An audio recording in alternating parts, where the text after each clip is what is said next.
Welcome back, everybody. I'm J.R. Flatter, and this is our latest session on the secrets of government contracting. Today, I'm joined by Mr. Joe Cabell, who is our Chief Strategic Officer at Flatter Incorporated. How long have you been here now, Joe? 4 years. 4 years. Wow, time flies. So he's our distinguished guest of the week. And as always, when we get started, just tell us a little bit about yourself. And I'll remind you, we're talking to our peers. So if you think about how you're going to answer any of the questions, what would you say to your peers in the government contracting industry? What advice might you give them? What insights might you give them? So I'll let you take the stage and tell us a little bit about yourself, a little bit about what you do, and whatever else comes to mind. Joe Cabell, retired Marine. I currently support business development, which consists of proposals, capture, writing, pricing, recruiting for Flatter. Yeah, that's a big job. You mentioned like 4 or 5 different full-time jobs, so you're probably a pretty busy guy, huh? I think so. And how we probably don't want to share how many requirements you have in source selection right now, but it's a pretty big number that you're waiting to hear back on. It is. And we still have a lot in proposed, believe it or not. Yeah. And somebody told me a few weeks ago you were going to go into an operational pause. How's that working out for you? It's not. I tried. I'm not even trying to do this. And people still call me, the government, other companies. Things are falling into our lap without trying. And it does take a lot of work, even when they fall in your lap. And so that's why I'm here early. I stay late and just trying to get it done. So talk to us about building a successful pipeline. So you say things like things are falling into our lap, but I bet there's years of relationship building that went into now having things falling into your lap. So just talk to us about how, if I'm going to start a government contracted business, I'm going to hire a guy such as yourself, how is that person going to build a pipeline of business for me? Great question. So pipeline is really just the first step. Mm-hmm. And this is, I think, where a lot of people that just start may have some difficulties, which is there is hundreds of thousands of opportunities. When I mean opportunities, contracts. And any small business, you only need 0.00001% of those opportunities to be successful. So it can be pretty overwhelming. So based on your company's capabilities or your capabilities, start there. And then, so finding the opportunities, believe it or not, about half the people in this industry have difficulty finding. But if you do find one, then your work really just begins. Like that's just, finding one is great, but then you have to work to win that. And in order to win that, you have to position your company to be best positioned to win the work. And a lot of people think this is sales, and it's not sales because the government's already going to award somebody the contract. They already have money. They're already going to pay somebody. They've already told you in writing they have a problem. They want somebody to fix their problem, either staffing, software development, a training program, whatever it might be, or they're buying helmets or equipment. The challenge that you have is how do you position your company to be the one awarded? Mm-hmm. And that's where there's a lot of art and science that goes into that. Sometimes it's a lot of science, sometimes it's a lot of art, sometimes it's a mixture of both. And that is really the challenge. And so you've got to look at, am I competitive for this? How do I get it? And there's a lot of things that go into it: pricing, recruiting, writing, past performance, teaming with other companies, meeting with the customer, making sure you understand what the customer's issues are. How do you solve those issues? What is the customer looking for? So I think that's really the challenge in this business. That's a lot to take on. And a lot of people will approach this in a, well, hey, it's software development. We do software development, so we can bid it. Well, it's not exactly that easy. What kind of software? Have you done it elsewhere before? Have you met the customer? Do you know what the customer's 5-year plan is? Are they transitioning to something else? If so, how are you going to solution that? How are you going to incorporate that? And so those are the challenges with every opportunity that I think you'd have to look at. So to hear you talking, we break our business down into 5 phases. Identification phase.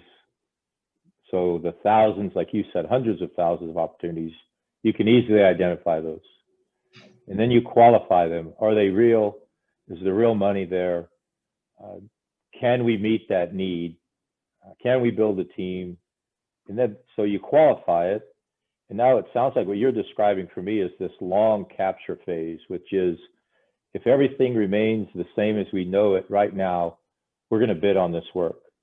And now what do we do to make ourselves as competitive as possible and hopefully more competitive than anyone else could be? And so there's things like win themes, differentiators that we begin identifying, and as you described, maturing them. So building a team, hiring the right people, meeting with the customer, even meeting with the contracting officer to help perhaps craft the language of the RFP, or and all of that's allowable within the Federal Acquisition Regulation up until the point of publication of the RFP. So talk to me a little bit more about, it's been my experience, I don't want to sound like a second lieutenant, but it's been my experience that that's a 2 to 3 year capture cycle between identification, qualification, capture, and then eventually propose and win. 2 to 3 years of hard slogging. So talk to me a little bit more about that, if you would. It can be, and generally that 18-month to 3-year window is for very large opportunities. And in that case, you really have to do a lot of work. And I'll just give some examples, like we're looking at some overseas opportunities that will require 2 years of that kind of capture. And you're probably thinking as a neophyte, what in the heck could you be doing for 2 years? Well, for example, it's in another continent, and you have to have housing, logistics, warehouse, radios, internet in about 40 different countries and about 40 different cities, vehicles, where to get the vehicles fixed, maintained, and all of that information has to go into your proposal. So the only way to do that is actually do all the research and to get it. You can't just make up these companies, you can't make up resumes, you can't make up these things, because you have to back it all up with real pricing and all those, and that takes a lot of time. And it's not just picking an internet company, it's picking which ones, like which one they want. Somebody that has been supporting maybe the embassy previously, that's known, that's preferred. So you got to do all that kind of research. And so that's what all takes time. And so I think that's what can take time. Now, on the other hand, and you just heard me talking about some things that are falling in our lap.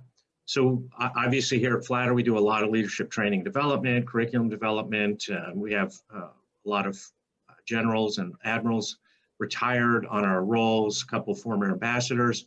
And so sometimes there's some very small opportunities that will present themselves at the last minute.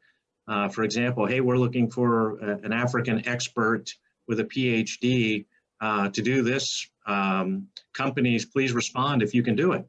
Oh, gee, hey, we have some of those people right now available. Yeah, we can respond and put a price on it and submit. And those, there aren't a lot of capture, but when you get to a certain threshold in business where you have a number of people on your staff with certain expertise, and there's opportunities that fall within that area of expertise, it kind of becomes a snowball effect for you in those areas. And so those are things, once you get, 10, 15, 20, I think we're up to 26 contracts right now. Once you get to that certain level, you can, those don't require as much capture because you're already an expert in those areas and can submit pretty easy and be very compelling to your customer. So if I'm a new guy or gal starting out in this business, I've hung my shingle, I've gotten my registration in SAM, business license, maybe I've got a facility clearance so I can do classified work, and I see an opportunity that I'm interested in. What do I got to do to get on your team? There's a number of ways you can get on a team, but the first and foremost, I tell everyone, be some type of value. And the way you can do a value is any number of things. First and foremost, you know the customer and you know the hot button issues. Okay, if I don't know the customer, but I have that experience, you tell me the hot button issues, you're on my team. Or, hey, you can recruit. It requires a lot of resumes, recruit. Or you have the technical solution and can write. Or you have past performance in that area. Or you have past performance with that customer. So I always tell people there's multiple ways for you to provide value to get on a team. Even if you don't have the past performance, customer intimacy. I've done it a number of times where I said, hey, I'll write for this, put me on your team. Hey, I'll give you all the resumes, put me on your team. So there's ways that even without some technical expertise, but it all comes back to the same thing, which I'll get to, which would be the end state. And if there's one point I want to drive home, all of this requires work. Work filling out matrices, work writing, work researching, spreadsheets, writing 50-page proposals. It just is a lot of work. And some people get into this business thinking, oh, it's just let's go grab a cocktail and do some business development at the trade show. And yes, that's part of it, but that's just the first step in about a 10-step process. There's about 9 steps you need to do after that that will take a lot of work. And so if I tell anybody about this business, and again, my guess is most businesses like this, right? It just takes a lot of work. People don't just hand you stuff. And I tell people all the time on our website, at least not today, nobody just clicks on it and puts their credit card and buys from Flatter, right? Or any of these kind of companies. We have to write a proposal. We have to gather resumes, put pricing together and submit in order to get work. So it's a lot of work to get work. Yeah. In economics, we call that the curb to entry. It's a very high curb to entry. And to answer part of my own question, whenever anyone asks me, how do I get on your team? You have to have at least 2 differentiators, 2 different kinds of value, because if you have just one, there's you and 1,000 of your friends that have that same differentiator. So a socioeconomic status, that's one. A knowledge of the customer, that might be a different one. A knowledge of, I've done this exact same thing for another customer, might be another one. But you need to bring at least 2 differentiators, or there's just too many other choices for you, because you build our teams.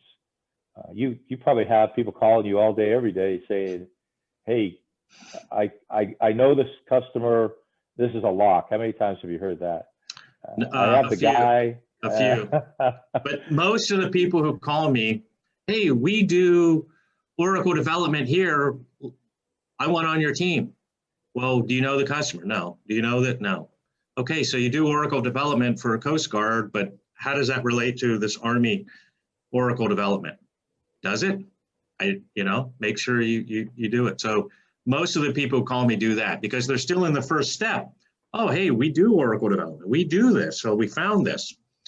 But as I keep saying, there's about 9 additional steps after you find it to kind of go through. And I usually, Shipley's written a book on this and he put some numbers in there. And obviously based on my own experience, for about every 10 or 20 opportunities you find that you think you're a good fit for, you probably bid on one that you really are a fit for. So that's a lot of research you're doing on things that never come to fruition. And then for every one you bid, you're lucky if not lucky, but if you're good, you'll win about 1 out of every 5 you bid. So you can see that in order to win one, you've really had to look at anywhere from 30 to 100 opportunities before you get that win. Yeah, and what you're saying also begs for a very strong discipline up front. Because of that 100,000, if you chose to chase all 100,000, you'd win none of them. Exactly. There's a book that I always recommend called Never Eat Alone. And it's about building and sustaining relationships. And he says in that book, to make a relationship with someone, you have to have a minimum of 3 engagements with them. So if you look at every opportunity you pursue, times 5, because there's 5 constituent groups, building the team, your own team, teammates, the customer themselves, the contracting office, and for most of us, the small business office, that's 5 times 3, 15 conversations for everything you choose to pursue. Well, do the math, and if you're chasing 5, 10, 20 things, you've got 20-something things, contracts right now. So how many conversations did it take to win those? It's in the thousands. So discipline up front is just very, very important. This is great information, so thanks. One of the requirements of being a guest on this podcast is you got to tell us one of your secrets. And I know you say you don't have any, but I know you have hundreds of them. Tell us the secret of your success. Well, yeah, I've been thinking. I don't really know.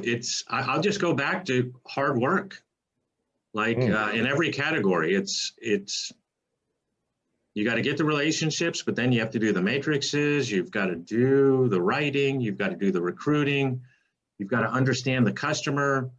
You got to use deductive reasoning to try to strategize on how to solution that, what is best for the customer, because sometimes the customer doesn't tell you exactly what they want. Sometimes it's very nebulous, so there's creativity involved.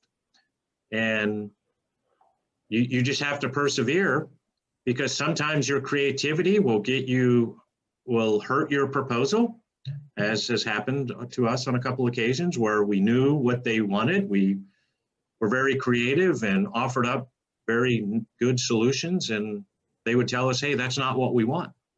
And there's been other times where we've written similar to different customers, and they've jumped up, down, said, yeah, that's exactly what we want. So it's just hard work. I mean, and again, you could probably say that about any business, but this one really especially is hard work. Things just don't by themselves get across the finish line. And, that when these proposals are due Friday at 12 noon, there's 100, maybe thousands of things that have to go into it. Pricing, contracts, reps and certs and forms, and not to mention resumes and pricing. And some of these, we've done a proposal not too long ago that was 450 pages. So they can be pretty encompassing. So it's just hard work.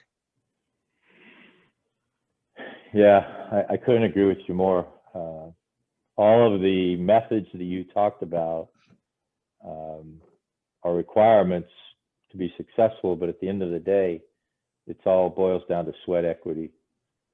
Are you willing and able to do what it takes to drag that proposal across the finish line? All right, well, thanks a lot for that. Thank you. Be a lot of value. So the last thing I'll ask before I let you go, and thanks again for being here. I know you got 1,000 other things you could be doing. Who are 2 or 3 other distinguished guests you think we should have on the show? Again, reminding you that our peers are our audience. So who would you want to introduce to your peers as a potential mentor, teaming partner, customer? It has to be a business owner or someone, who does what I do, or either. Any of the above. Okay. Not necessarily a business owner. That's too small a circle. Yeah. So some of the people who've been very successful, Hillary Coover, she's tripled the size of her company as a BD in the last year and a half. Dr. Denise Bacon, you know, one of our joint venture partners. She's obviously doing some great things with STEM, National Science Foundation, and a lot of things that are closely aligned with us. So she's terrific at relationships. So she'd probably be a great person to talk about her relationships at DITRA, National Science Foundation, and other education places. Rich Hansen, the owner of RMGS, he's got a lot of work overseas, a lot of neat, interesting things, and be interested to hear his take on how he wins business, because he does do it a little bit differently than me. He does a lot more relationships and is very intimate with a lot of customers and a lot of partners to understand what they need. Trying to think who else. That's enough. I appreciate it. We'll definitely capture those 3 names and send out invitations to them. Okay. All right, sir. Thanks All for your right. time and have a great day. Thanks. Bye-bye, JR.